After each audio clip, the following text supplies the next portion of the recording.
35వ శ్లోకం వరకు అయిపోయింది. 36వ శ్లోకం. ద్యూతం చలయతామస్మి తేజస్వినామహం జయోస్మి వ్యవసాయోస్మి సత్వం సత్వవతామహం. మోసములలో నేను జూదమును, తేజస్సు గలవారిలో తేజస్సును, అలాగుననే జయమును సాహసమును, బలవంతులలో బలమును నేనే. ఇక్కడ మనం చూసే చాలా వరకు కూడా అంతా కూడా ఏంటంటే మనకు తెలిసిన వాటి ద్వారా కృష్ణుడి యొక్క విభూతి చెప్పడానికి ప్రయత్నం చేస్తున్నాడు. అంటే తన యొక్క గొప్పతనాన్ని మనకు తెలిసిన వాటి ద్వారా చెప్తున్నాడు. అందులో భాగంగా మోసములలో నేను జోదమును.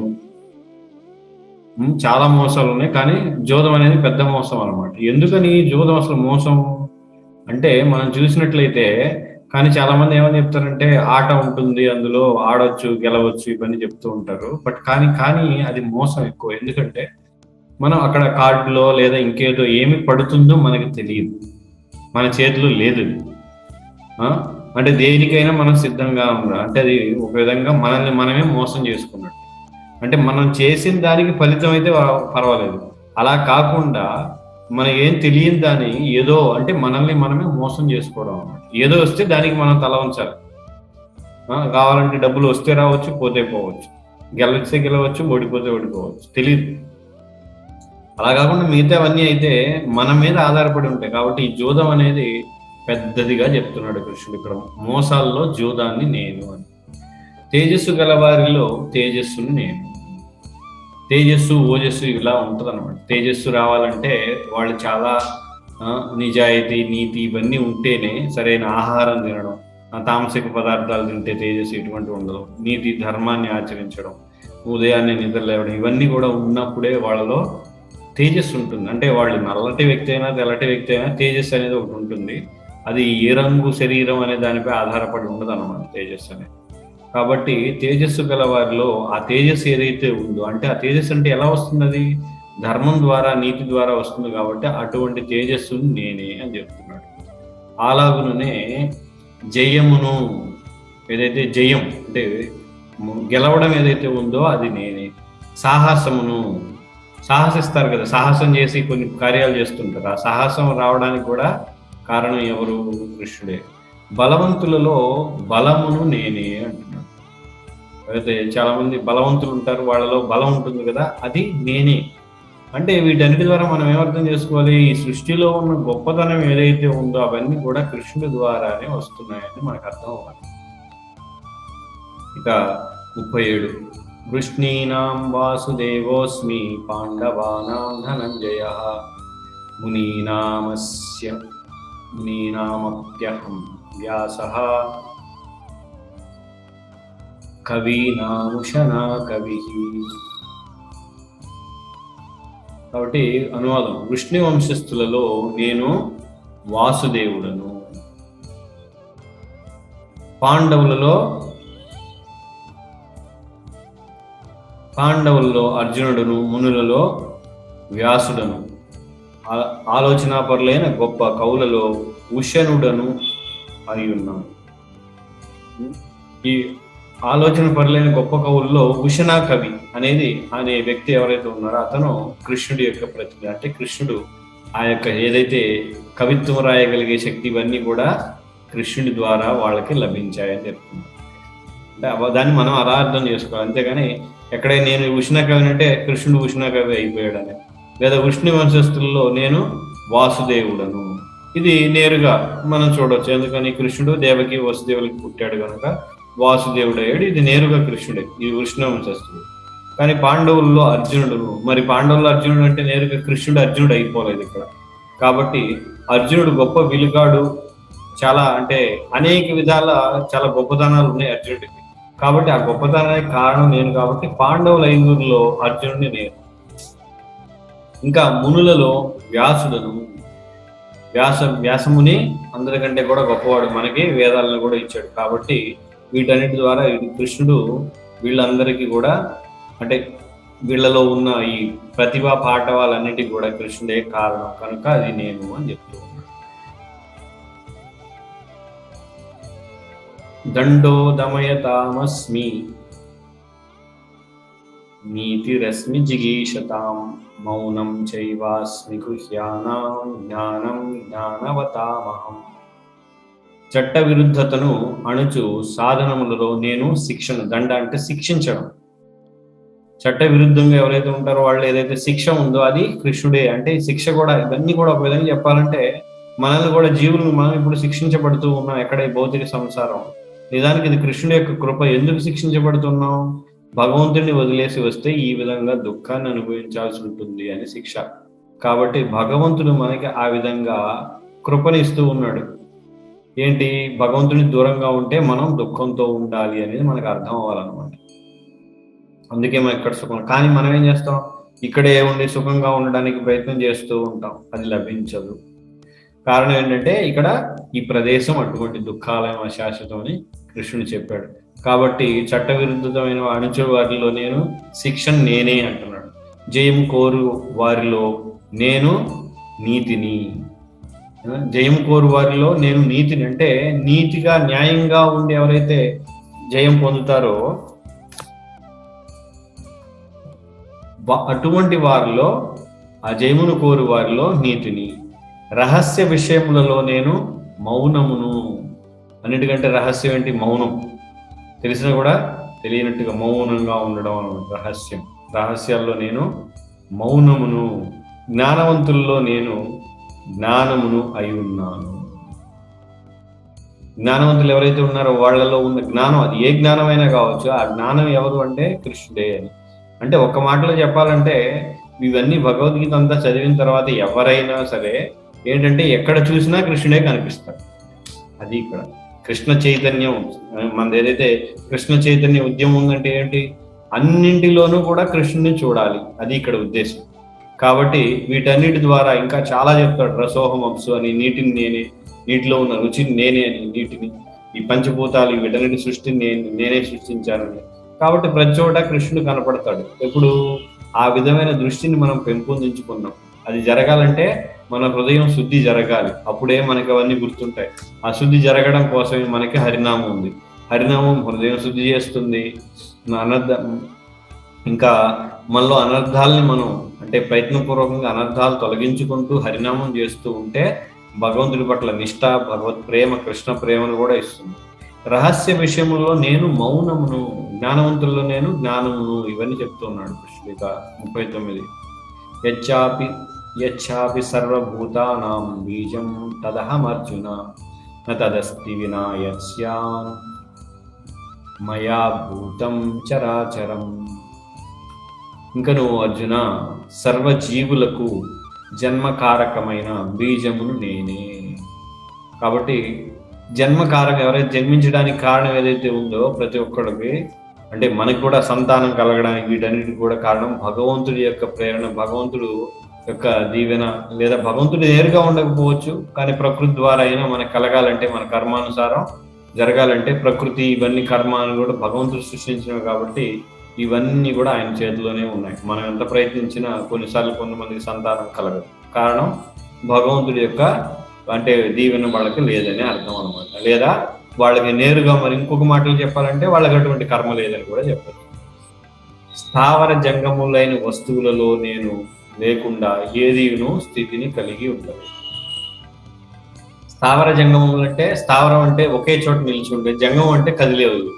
ఈ కదిలేవి కానీ లేదా ఒకే చోట నిలిచి ఉండేవి కానీ ఏదైనా కానీ నేను లేకుండా ఏది కూడా స్థితిని కలిగి లేదు అని చెప్తున్నాడు. ప్రతి దానికి కూడా ఒక కారణం ఉంది. ఆ కారణం లేకుండా కారణము లేదా బీజం కృష్ణుడే. అన్నిటికి కూడా కారణం ఉంటుంది. మూలం బీజం అంటే ఇంకోటి కారణం కూడా చెప్పుకోవచ్చు. బీజం నేనే, మూలం ఇతనే బీజం. నువ్వు చెప్తూ ఉంటాం కదా కొన్నిసార్లు, ఏమని? ఇతనే ఇదిగో ఈ కార్యానికి అతనే బీజం వేశాడు అని చెప్తాం. అంటే ఏంటి? మూలకారకుడు అని అర్థం. కాబట్టి ఆ విధంగా కూడా దీన్ని అర్థం చేసుకోవచ్చు బీజం అనే దాన్ని. నాంతోస్తి మమ దివ్యానాం విభూతీనాం పరంతప ఏషతుద్దేశతః ప్రోక్తో విభూతేర్ విస్తరో మయా. ఓ శత్రుంజయుడా, నా దివ్య విభూతులకు అంతమనున్నది లేదు. నేను నీకు తెలిపినదంతయు నా అనంత విభూతుల యొక్క సూచన మాత్రమే. మనం మొదట్లో కూడా చెప్తున్నాం, కృష్ణుడు కూడా చెప్పాడు మొదట్లో, మళ్ళీ ఇదంతా చెప్తున్నాడు. ఇదంతా చెప్పినా కూడా ఇదే అని అనుకుంటారేమో, లేదా ఇంతవరకు అనుకుంటారేమో, లేదు ఇది కేవలం కొంత మాత్రమే అని మళ్ళీ కృష్ణుడు చెప్తున్నాడు. నా విభూతులు అనంతం, కానీ నేను నీకు తెలిసిందంతయు నా అనంత విభూతుల యొక్క సూచన మాత్రమే. అనంత విభూతుల్లో ఇవి ఇలా ఉంటాయని మచ్చుకి ఉదాహరణ కొన్ని చెప్తున్నాడు అంతే అని కృష్ణుడు మళ్ళీ చెప్తున్నాడు. యద్యద్ విభూతి మత్సత్వం శ్రీమదూర్జితమే భవ తత్తదేవావగచ్చత్వం మమ తేజోంశ సంభవం. అర్థం ఏంటి? సంపన్నములను, సుందరములను, వైభవపేతములను అవు సమస్త సృష్టి విస్తారములు నా తేజోంశము నుండి ఉద్భవించినవిగా తెలుసుకొనుము. ఇవన్నీ కూడా సృష్టిలో ఏదైతే సంపన్నంగా, సుందరంగా, వైభవంగా ఉన్నాయవన్నీ కూడా ఎలాంటి కృష్ణుడి యొక్క తేజ అంశం అంట. తేజస్సులోని అంశం, కేవలం చిన్న అంశం మాత్రం ద్వారానే ఇవన్నీ వచ్చాయి. పూర్తి తేజస్సు కూడా కాదు. అంటే కృష్ణుడి యొక్క శక్తి ఎంత గొప్పదో మనం అర్థాన్ని ఊహించుకోవచ్చు దీన్ని బట్టి.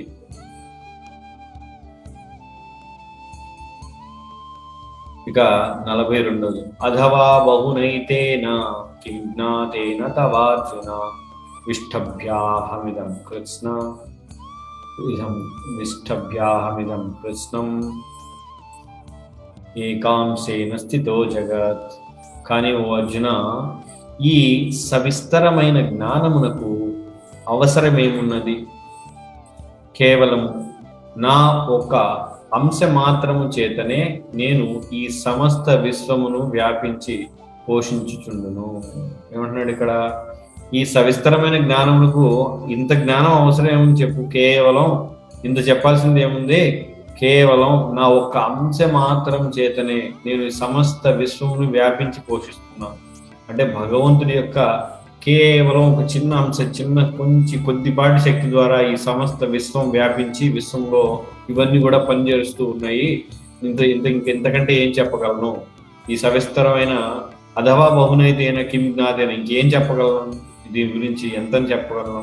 కేవలం కొంచెం నా యొక్క కొద్దిపాటి అంశ మాత్రం చేత అంతా కూడా నడుస్తూ ఉంది విశ్వం అని చెప్పి ఈ అధ్యాయాన్ని ముగిస్తున్నాడు. అయితే మనం ఈ అధ్యాయంలో ఏం చూసాము అంటే, మొత్తం అన్నింటిలో కూడా ఈ భౌతిక సంసారంలో మనకి అనుభూతిలో ఉన్న ఉదాహరణల ద్వారా కృష్ణుడు తన యొక్క వైభవాన్ని, విభూతిని, గొప్పతనాన్ని, శక్తిని, ఏదైతే తన యొక్క అచింత్య గుణాలని కూడా తెలియజేస్తున్నాడు అనేది మనం ఇక్కడ అర్థం చేసుకోవచ్చు. ఇక చాలా ఉన్నాయి. అయితే ఒక చిన్న విషయం, నేను క్రితం వారం మనం ఏమనుకున్నాం, అశ్వత్థం అంటే మర్రి చెట్టు అని చెప్పాను. అది కాదు, తప్పది. అశ్వత్థం అంటే రావి చెట్టే. అది కొన్ని ఇంగ్లీష్లో కూడా అలా పడింది, ప్రభుపాద రాసిన దాంట్లో. నిజానికి అది నేను తప్పు చెప్పాను, మర్రి చెట్టు అని. కాబట్టి దయచేసి దాన్ని గమనించగలరు. తప్పు చెప్పాను కాబట్టి క్షమించాలి. ఎవరైనా ఉంటే వాళ్ళు దాన్ని సరిదిద్దుకోండి. అశ్వత్థం అంటే అది రావి చెట్టు, మర్రి చెట్టు కాదు. ఎందుకంటే మర్రి చెట్టుని వట వృక్షం అంటారు, వట. ఇది అశ్వత్థ. కాబట్టి రెండింటికి తేడా ఉంది. కొన్ని ఇంగ్లీష్ పుస్తకాల్లో కూడా అలాగనే బనియన్ ట్రీ అంటే ఇప్పుడు కూడా అలా ఉందేమో మరి తెలియదు, కానీ అది రావి చెట్టు. హరే కృష్ణ. ఎవరికైనా ఏమైనా ఇందులో సందేహాలు ఏమైనా ఉంటే అడగచ్చు. ప్రభుజీ, ఇప్పుడు కృష్ణుడు చెప్పినట్టుగా ఆయనే పిత అయినప్పుడు మరి ఈ జగత్తులో ఉన్న వాళ్ళందరికీ ఎందుకు తెలియదు అది? ఏది? కృష్ణుడే బీజం అని, మూలం అని. అవును ప్రభుజీ. ఎందుకు తెలియదు అంటే మనం ఇక్కడ తెలుసుకోవాలనే ఉద్దేశంతో రాలేదు కదా ఇక్కడ, కాబట్టి తెలియదు. కానీ ఆచార్యులు, కృష్ణుడు అవతరించడం, కృష్ణుడు రావడం, లేదా తన యొక్క రామ అనేక అవతారాల ద్వారా, ఆచార్యుల ద్వారా మనకి తెలియజేయడానికి ఆ ప్రయత్నాలు జరుగుతూ ఉన్నాయి అంతే. అందులో ఎవరైతే అదృష్టవంతులో వాళ్ళు దాన్ని స్వీకరిస్తారు, మిగతా వాళ్ళు ఇక్కడే ఉండి అవన్నీ నాకెందుకు అనుకుంటూ ఇలా తిరుగుతూ ఉంటారు.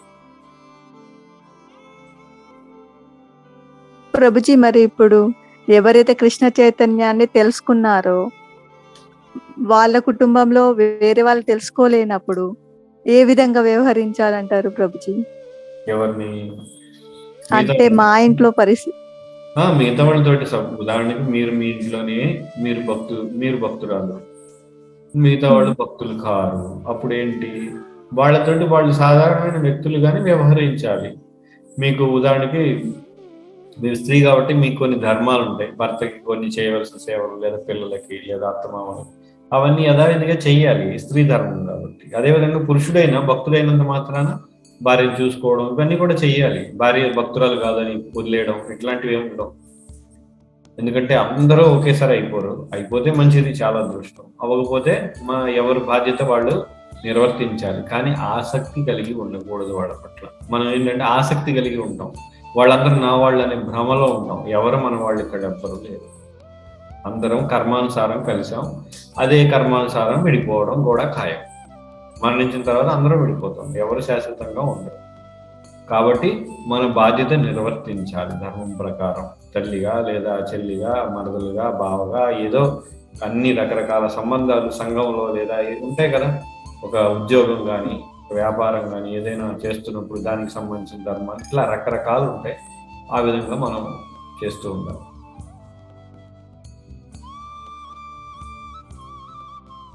ఇప్పుడు మా ఇంట్లో పరిస్థితే ప్రభుజీ. మా ఆయన ఏమో అంటే ఫస్ట్ చాలా నాస్తికుడిగా ఉండేవారు.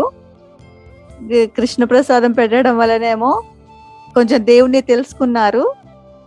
కానీ పూర్తిగా కృష్ణుడే దేవాది దేవుడు అని నమ్మకం ఏంటి అని అంటారనమాట. అది ఇక్కడ మనకేంటంటే మనకు ఒక అహంకారం కూడా ఉంటుంది. ఇప్పుడు ఇది పూర్వం కూడా చెప్పాను, ఇప్పుడు మళ్ళీ చెప్తున్నాను. అహంకారం ఏంటంటే నేను భక్తురాలని లేదా నేను భక్తుడిని అయ్యాను కనుక మా ఇంట్లో వాళ్ళు అందరూ అయిపోవాలి, అందరూ నా మాట వినాలి, అయితే బాగుంటుంది కదా. కానీ అలా కుదరదు. మనం ప్రయత్నం చేయవచ్చు, చెప్పొచ్చు, కానీ అవుతారా లేదా అనేది వాళ్ళ ఇష్టం. అంతే, వదిలేయాలి. అహంకారాన్ని వీడాలి మనం. అంటే నా వాళ్ళు అనే అహంకారం ఉంది కదా, మమకారం ముఖ్యంగా చెప్పాలంటే. నా వాళ్ళు, నా భార్య, నా భర్త, లేదా నా చెల్లి, నా ఏదైనా నా కుటుంబం, నా బంధువులు, ఈ విధంగా రకరకాల సంబంధాలు బంధువులు ఉంటారు వాళ్ళు, లేదా మీ స్నేహితులు కానీ వాళ్ళందరూ అవ్వాలంటే అవ్వరు. కాబట్టి ఎవరైతే అవ్వరో మనకి వీలైతే వాళ్ళని మనం వదిలేయాలి. ఉదాహరణకి ఎవరో దూరపు స్నేహితులు ఉంటారు, స్నేహితుడుగా ఉండి మనం ఇది భక్తిలో ఆటంకంగా ఉంటే వాడిని కూడా వదిలేయడానికి మనం సిద్ధంగా ఉండాలి. అరే నా స్నేహితుడు ఎలా వదిలేస్తారంటే, వదిలేకపోతే భక్తిని కృష్ణుని వదిలేయాల్సి వస్తుంది. కొన్ని సందర్భాలు తప్పకుండా చేయాల్సి ఉంటుంది, చెయ్యాలంతే. కానీ భర్తని, భార్యని లేదా చుట్టూ ఉన్న బంధువుల్ని మాత్రం వదలడం జరగదు. కాబట్టి వదలకపోయినా వాళ్ళ పట్ల ఆసక్తి లేకుండా మన పని మనం చేసుకుంటూ వెళ్ళిపోవాలి. అంతేగాని అందరూ అవ్వాలి అనేది ఒక భ్రమలో ఉండకూడదు. మన మమకారాన్ని, అహంకారాన్ని తృప్తిపరచుకోవడానికి ప్రయత్నం చేయకూడదు. కానీ ముఖ్యంగా కుటుంబీకుల్లో అందరికీ, భార్యాభర్తకి మాత్రం, ముఖ్యంగా తల్లిదండ్రులకి పిల్లల్ని కృష్ణ చైతన్యవంతులుగా చేయవలసిన బాధ్యత ఉంటుంది. కాబట్టి వాళ్ళు కనీసం ఒక 15-16 ఏళ్ల వయసు వచ్చే వరకు కూడా నిర్బంధంగా అయినా జపం చేయొచ్చు, ఇలాంటివి చేయొచ్చు. తర్వాత ఒక వయసు వచ్చిన తర్వాత, వాళ్ళకి ఊహ తెలిసిన తర్వాత వాళ్ళ స్వేచ్ఛకి, వాళ్ళ కర్మకి వదిలేయాలి. వాళ్ళు తీసుకుంటారు, లేదంటే లేదు, అంతే. వాళ్ళు కూడా భక్తులు అవ్వకపోయినా పర్వాలేదు, ఎందుకంటే అది మన చేతిలో లేదు.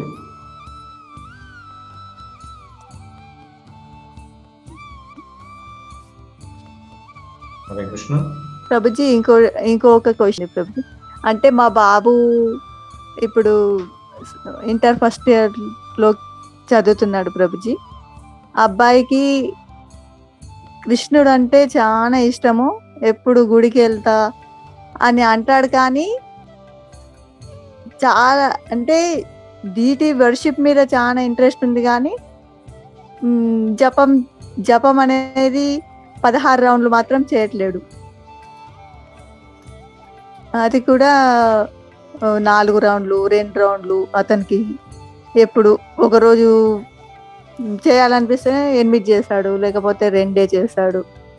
ఇలా కంటిన్యూ అసలు ఆయన సో ఇప్పుడు నిలకడగా. మీ ప్రశ్న ఏంటి? అంటే వాళ్ళు అభివృద్ధి అనేది చెందుతాడా ప్రభుజీ మా అబ్బాయి అనేది? అంటే ఇక్కడ ఏంటంటే విషయం, ఎవరి శ్రద్ధను బట్టి వాళ్ళు. కానీ కలియుగ ధర్మం హరినామ సంకీర్తనం. అది చేయకుండా ఎన్ని విగ్రహాలు పూజ చేసినా, ఎన్ని చేసినా అది పెద్దగా ఫలించదు. హరినామ సంకీర్తనం అనేది ప్రధానం. అది లేకుండా మిగతా ఎన్ని చేసినా పెద్దగా ఉపయోగం లేదు. అంటే పూర్తిగా నిరుపయోగం అని మనం చెప్పలేము. ఎందుకంటే ఏదో కృష్ణుడికి దండం పెట్టుకోవడం లేదా విగ్రహారాధన ఇవన్నీ, కానీ వాటికి కూడా కొన్ని అర్హతలు ఉండాలి. విగ్రహారాధన అందరూ చేయడానికి కాదు, బ్రాహ్మణ లక్షణాలు ఇవన్నీ ఉండి వాళ్ళు శుద్ధంగా ఉండి అప్పుడు విగ్రహారాధన. అంతేగాని ప్రతి ఒక్కళ్ళు ఈ రోజు చాలా మంది కృష్ణ చైతన్య ఉద్యమంలో ఒక ప్యాషన్ అయిపోయింది అనమాట. ప్రభుజీ మాకెవరో ఇచ్చారు ప్రభు, మేము కాదనలేక తీసుకున్నాం విగ్రహాలు, ఏం చేయాలి చేస్తున్నాం ప్రభుజీ. అంతా సెంటిమెంటల్ భావుకులు చాలా మంది తయారవుతూ ఉన్నారు. ఇదంతా కాదు. ఎవరైనా విగ్రహాలు తీసుకోవాలంటే మన యొక్క శిక్షా గురువు దీక్షా గురువు ఎవరి నుంచి అయితే మనం శిక్షణ పొందుతున్నామో వాళ్ళ ద్వారా వాళ్ళ యొక్క అనుమతి పొంది అప్పుడే తీసుకోవాలి. ఎవరో ఇస్తే తీసుకోవడం ఇవన్నీ కాదు. విగ్రహారాధన అలా కుదరదు. అయితే మీ విషయానికి వస్తే మరి భక్తుల అభివృద్ధి చెందరు. కేవలం విగ్రహాలు పూజిస్తే ఏముంది అక్కడ? చైతన్య మహాప్రభు ఏం చెప్తున్నారు? హరినామ సంకీర్తన ఉద్యమాన్ని మొదలు పెట్టారు. శాస్త్రంలో హరినామ సంకీర్తనం అది చేయకుండా మిగతావన్నీ చేస్తే ఎలా అవుతుంది? కుదరదు. ధన్యవాదాలు ప్రభుజీ. ఈ 40వ శ్లోకంలో వైదిక గ్రంథములలో తెలుపబడినట్లు దేవాది దేవుని విభూతులు మరియు శక్తులు వివిధ రకములుగా అవగాహన చేసుకోబడినను అట్టి విభూతులకు పరిమితి అనేది ఉండదు. కనుకనే సమస్త విభూతులు మరియు శక్తులు ఎన్నటికీ సంపూర్ణంగా వివరించబడవు అనేది అర్థం కాలేదు ప్రభుజీ కొంచెం. కనుకనే సమస్త విభూతులు మరియు శక్తులు ఎన్నడూ సంపూర్ణంగా వివరింపబడజాలవు. అంటే వివరింపడానికి పూర్తిగా అన్నింటినీ వివరించడం అనేది కుదరదు, అసంభవం. ఎందుకంటే అతను భగవంతుడికి అనంతమే ఉన్నాయి, అన్నింటినీ మనం ఎలా వివరించగలం? అది ఇప్పుడు చెప్పేది. హరే కృష్ణ. ఓకే. కలియుగం అంటేనే తమో గుణంతో నిండినటువంటి యుగం కదా. అంటే భగవంతుడే అలా డిజైన్ చేసిన అనుకోవచ్చు 4 యుగాలని. మరి అలాంటప్పుడు 2 క్వశ్చన్లు. ఒకటి, ఇస్కాన్ ధర్మ విరుద్ధానికి ఉన్నట్ల. రెండోది వచ్చేసి ఇప్పుడు ఇస్కాన్ విజన్ ఏంటి? అందరినీ ఇట్లా సాత్విక గుణం లెక్క తీసుకురావాలనేసా లేకుంటే కొందరిని అనేసా? ఇప్పుడు అంటే ఈ కలియుగం తెలిసిందే కదా, శ్రీకృష్ణుడే భగవంతుడు చెప్పాడు కలియుగం అంటేనే తమో గుణంతో నిండినటువంటిది. కలియుగం అంటేనే అవును తమో గుణం ఎక్కువగా ఉంటుంది. ఓకే, అయితే మీ ప్రశ్న అయిపోయిందా? అయిపోయింది. సో ఇక్కడ ఏంటి, ఇస్కాన్ అనే దాని యొక్క ఏంటి ఉద్దేశం ఏమిటి అనేది ఏంటంటే, దాని యొక్క ఉద్దేశం ఒకటే, శుద్ధ కృష్ణ చైతన్యాన్ని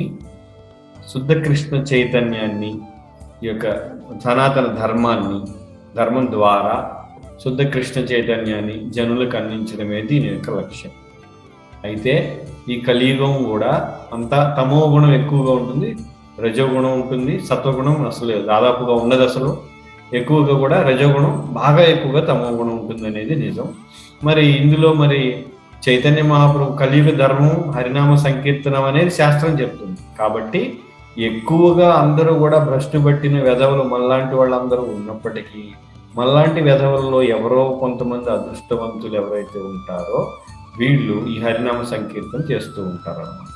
కాబట్టి వాళ్ళ కోసం లేదా మనలాంటి మూర్ఖుల్ని ఉద్ధరించడం కోసం చైతన్య మహాప్రభు ఈ ఉద్యమం అనేది స్థాపించడం జరిగింది. ప్రతి కలియుగంలో కూడా హరినామ సంకీర్తనమే. ఇందులో ఎవరైతే అదృష్టవంతులు ఉంటారో వాళ్ళు ఈ హరినామ సంకీర్తనం చేసి కొంచెం ఉన్నతి పొందారు. అందరూ గోలోకం అయితే వెళ్ళిపోరు, అందులో సందేహమే లేదు. మనం అందరం గోలోకం ఎప్పటికీ వెళ్ళడం లేదు, అందరం మాత్రం వెళ్ళడం లేదు, అందులో సందేహం లేదు. మళ్ళీ ఏదో ఇలా బాగా భక్తి చేసిన కొన్ని లక్షల కోట్లలో ఒకడు వెళ్తాడు అంతే గోలోకం. మిగతా అందరం ఏంటంటే మహా అంటే స్వర్గం ఈ విధంగా ఉన్నతి పొందుతాం. కనీసం నరక లోకాలకు వెళ్లకుండా తప్పించుకోగలం. భగవంతుడి దగ్గరికి వెళ్ళకపోయినా ఉన్నత లోకాలకి స్వర్గలోకాలకి ఈ విధంగా లేదా మహర్లోకం జనలోకి ఇంకే లోకంకి వెళ్ళి భక్తి చేసుకోవడం లేదా స్వర్గభోగాలు అనుభవించి రావడం ఇవన్నీ జరుగుతాయి. కాబట్టి దీని యొక్క విజన్ ఏంటి? కృష్ణ చైతన్య ఉద్యమం ఏదైతే ఇస్కాన్ అనేది ప్రభుపాద స్థాపించింది. అంతకుముందు భక్తిసిద్ధాంత సరస్వతి ఠాకూర్, గౌడీ మఠాలు, వీటన్నిటికీ మూలం ఈ సంకీర్తన ఉద్యమ స్థాపకులు ఎవరు అంటే చైతన్య మహాప్రభు స్వయంగా భగవంతుడే. ఆయన ఉద్దేశం ఏమిటి అంటే ఇక్కడ కృష్ణ చైతన్యాన్ని, కృష్ణ ప్రేమను అందరికీ పంచడం. అదృష్టవంతులైన వాళ్ళు ఈ ఉద్యమంలోకి వస్తారు. చాలా మంది కూడా ఉద్యమంలోకి వచ్చినా కూడా దురదృష్టవంతులుగా ఉంటారు. కారణం ఏంటంటే పూర్తిగా స్వీకరించలేదు. ఏదో పార్ట్ టైం అనమాట. పార్ట్ టైం రోజుకు 2 గంటలు 16 మాలు చేసి ఆడ పెడతాం అంతవరకే. కానీ పూర్తిగా స్వీకరించడం అంటే పూర్తిగా ఉదయం లేచిన దగ్గర సాయంత్రం వరకు కూడా కృష్ణుని సేవ అంటే ప్రచారం, పుస్తక వితరణ, చదవడం, గ్రంథాలు వితరణ చేయడం, ప్రవచనాలు ఇవ్వడం లేదా ప్రచారానికి ఏర్పాట్లు చేయడం, ఇది పూర్తిగా పాల్గొనడం అనేది. ఇంకా దీనికి ఇది కాకుండా మిగతా వాళ్ళు రకరకాలుగా కొంత డబ్బు ఇవ్వడం, ఇంకేదో రకరకాలుగా సహాయం చేస్తూ దాన్ని ప్రోత్సహిస్తూ రకరకాల స్థాయిలో వాళ్ళు ఉంటారు. కాబట్టి వాళ్ళ స్థాయిని బట్టి వాళ్ళు ఉన్నతి పొందుతారు, అంటే స్వర్గం లేదా ఉన్నత లోకాలు. కానీ గోలోకం అయితే అందరూ వెళ్ళలేరు. పూర్తిగా ఎవరైతే నిమగ్నం అవుతారో వాళ్ళు మాత్రమే గోలోకం వెళ్ళగలరు. కానీ అంటే పూర్తి స్థాయిలో భక్తి చేసే వాళ్ళకే అవకాశం ఉంది. అందుకే పార్ట్ టైం 2-3 అవర్స్ వాళ్ళు మాత్రం గోలోకం ఎవరు వెళ్తాం లేదు, ఇక్కడే ఉంటారు. మీరు ఇందాక అన్నారు కదా విరాళాలు ఇస్తాము, టెంపుల్ విరాళాలు ఇచ్చిన పుణ్యం కింద వస్తుంది అని. యాక్చువల్ గా మా పిల్లలు ఏమి పూజలు ఏం చేయరు, మాలలు ఏం చేయరు. కానీ మా వారు మీకు ఉద్యోగాలు వచ్చాయి కాబట్టి మీరు టెంపుల్ కి వెళ్ళి $100 ఇచ్చిరండి అంటే వెళ్ళాము, ఇచ్చేసి వచ్చాము. మరి ఇప్పుడు వాళ్ళకి ఎవరికి చెందుతుందా పుణ్యం? మా వారికి చెందుతుందా, మా పిల్లలకి చెందుతుందా? ఎవరెవరో వాళ్ళకి, ఎవరికి ఆ ధనం యొక్క యజమాని ఎవరైతే వాళ్ళకి. కానీ వాళ్ళు సొంతంగా లేదు కదా, వాళ్ళకి చెప్తే వెళ్ళారు కదా. అదే ఇప్పుడు అది ఎవరికి చెందింది అనేది ఇక్కడ పెద్ద విషయం కాదు. ఎవరి యజమాని అయితే వాళ్ళు, ఆ ధనం ఎవరైతే సంపాదన ఉందో వాళ్ళకి, అంతే. అది ఎవరిది ధనం? మీ వారిదే, మీదే అంటే మీకే, లేదు వాళ్ళ సంపాదన అంటే వాళ్ళకే. అవన్నీ కూడా మనం లెక్కేయలేవు. ఇవన్నీ కూడా భగవంతుడు, ప్రకృతి ఇవన్నీ లెక్కేస్తూనే ఉంటాయి. మనం దాని గురించి ఆందోళన చెందాల్సిన పని లేదు. ఎవరికి వస్తుంది, ఎవరికి రావాలో వాళ్ళకే వస్తుంది. ఒకవేళ ఇంకొకళ్ళు ఇచ్చినా అది ఎవరికి రావాలో వాళ్ళకే వస్తుంది. కానీ ఎవరి చేతితో ఇస్తే ఇంకోటి మారిపోవడం ఇట్లాంటివి ఏమి ఉండవు. అన్ని కూడా లెక్క చాలా ఖచ్చితంగా జరుగుతుంది అనమాట. 50-50 అనుకోవాలి ప్రభుజీ. అలా మీరు అదే మనం లెక్కేయడానికి లేదు. మనం చేయడం వరకే మనది. మన ప్రయత్నం చేస్తూ ఉండాలి ధర్మం ఆచరించడానికి. మిగతావన్నీ లెక్కలు కూడా మనకి తెలియవు ఎలా ఉంటుంది. చాలా కరెక్ట్ గా ఉంటాయి లెక్కలన్నీ. భగవంతుడు ఏర్పాటు చేసిన విధానం అటువంటిది ఏర్పాటు చేసింది. ఇంకా ఇంకో పదం విరాళం అన్నారు. విరాళం కాదు, సేవ. అది అంతే. మనం భగవంతుడికి చేసే సేవ. విరాళం ఏముంది? విరాళం అంటే బయట వాళ్ళకి వాడతారు ఆ పదం, కానీ ఇది సేవ అనమాట. చెప్పండి. మొన్న ఆదివారం అబిడ్స్ ఇస్కాన్ గుడికి వెళ్ళాను నేను పొద్దున 4:30కి. ఇక్కడ పూజ ఆరతి అయిపోయిన తర్వాత అందరూ జపం చేసుకోమన్నారు. ఆయన కొంచెం ఆ రోజు ప్రోగ్రామ్స్ గురించి చెప్పారు, తర్వాత జపం చేసుకోమని చెప్పారు. ఆ జపం చేసుకునేప్పుడు చాలా మందిని అబ్జర్వ్ చేశాను అనమాట. అక్కడ చాలా మంది కూర్చొని రకరకాలుగా చేస్తున్నారు అనమాట. ఊగిపోతూ, కొంతమంది ముందుకి వెనక్కి ఊగుతూ, అడ్డంగా ఊగుతూ, తలకాయ తిప్పేసుకుంటూ రకరకాలుగా చేస్తున్నారు. మరి ఇన్ని రకాలుగా చేస్తున్నారు జపాలు జనాలు అక్కడ. ఓకే, కరెక్ట్ అంటారా? అది కరెక్టే. ఊగడం అనేది సాధారణంగా జరుగుతుంది. అంటే ఉత్సాహం వచ్చి జపం చేసే ఉత్సాహంలో ఊగడం అనేది జరుగుతుంది. అది ఎలా ఊగారని పెద్ద విషయం కాదు. కాకపోతే జపం చేసే టైంలో నిద్రపోవడం, లేదా పక్కకు చూడడం, దిక్కులు చూడడం, ఫోన్ చూసుకుంటూ మధ్య మధ్యలో ఏదైనా ఒకసారి కూడా ఉన్నారు ప్రభుజీ అక్కడ, ఇట్లా రకరకాల చూసుకుంటూ వాళ్ళు కూడా. ఇవన్నీ కరెక్ట్ కాదు. ఊగడం అనేది ఓకే, సాధారణంగా జరుగుతుంది. జపం చేసేటప్పుడు కొంతమంది తలకాయలు ఊగుతారు హరే కృష్ణ హరే కృష్ణ అని, లేదా ఊగుతూ, అది ఓకే, దానికి ఏం ప్రాబ్లం. అది భక్తి జపం చేయడంలో వచ్చే ఆనందం ద్వారా జరిగే ఉంటాయి. బట్ ఏంటంటే మిగతావన్నీ ఫోన్ చూడడం, లేదా మాట్లాడడం, మధ్యలో తిరుగుతూ అటు ఇటు చూడడం, ఎవరు వచ్చారని, వాళ్ళు ఏం చేస్తున్నారని, ఈ విధంగా ఇవన్నీ కూడా ఇదంతా కూడా ఏంటంటే తూతూ మంత్రం చెప్పాలన్నమాట. వాకింగ్ చేస్తున్నారు కొంతమంది అక్కడ, అంటే గుడి ముందే, అంటే వేరే వాళ్ళని చూడటానికి కదా, మామూలుగా వాళ్ళు వాకింగ్ చేసుకుంటూ జపం చేసుకుంటూ తిరుగుతున్నారు అటు ఇటు. అయితే ఇక్కడ మనం వీటన్నింటినీ కూడా ఎలా చూడాలంటే, అందరూ కూడా శుద్ధ భక్తులు కాదు, అందరికీ ఒకే శిక్షణ లేదు. ఒక్కొక్క స్థాయిలో ఒక్కొక్కళ్ళు ఉంటారు. కొంతమంది కొత్తగా వచ్చిన కూడా అసలు ఏమీ చేయకుండా ఉండే కంటే తిరుగుతూ జపం చేయడం మంచిది కదా, నడుస్తుంది అట్లా. కానీ మీరు ముందరకు వెళ్లే కొద్దీ మన ఏకాగ్రత పెరగాలంటే మాత్రం తిరగకుండా ఒక చోట కూర్చొని జపం చేయడం చాలా అవసరం.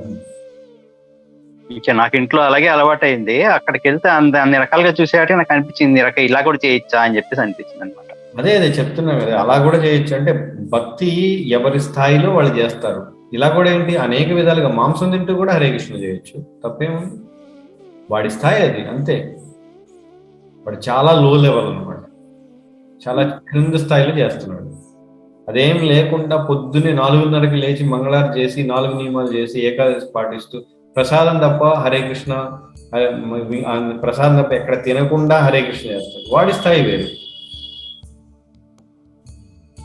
కాబట్టి ఎవరి స్థాయి వాళ్ళది, అంతే. మీకే స్థాయి కావాలని మీరు నిర్ణయించుకోవాలి.